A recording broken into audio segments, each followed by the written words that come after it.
çörəyin üzərinə çəkilib yeyilən krem demək istərdim. Amma burada sizlə yeyilə bilən kremlər haqqında danışmayacağam. Bugün biz yeyilə bilən məhsulların yanında təqdim olunan və yaxud da tərkibindəki o inqridiyentlərlə bizə təqdim olunan məhsullar haqqında danışacağıq. Məsələn, yanındakı məhsulla başlamaq istəyirəm. Bu məhsulun ağzını həmçinin açanda moruq isi aləmi bürüyür və eyni zamanda da mənə yoğurt xatırladır. İstəyirəm siz ona yaxından baxasınız. Anam istəyir ki, qaşıqlayıb yesin. Və teksturasına da baxsanız belə tam bir yoğurt teksturası sanki var və çox xoş bir qoxusu var. Və bu tipli məhsulların bizə belə təqdim olunmasının səbəbi var.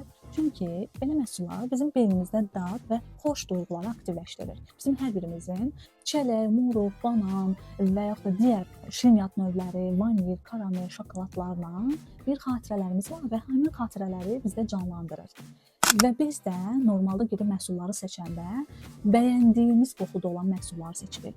Və ona görə də bizə məhsullar bu formada təqdim olunur və bu cür təqdimatın adı var marketinqdə, sensor marketinq deyilir. Və siz də maraqlıdır ki, məhsulları seçərkən öz sevdiyiniz qoxuda olanı mı seçirsiniz, yoxsa ümumiyyətlə qoxusuz olmasına mı üstünlük verirsiniz? Rəylərdə yazın.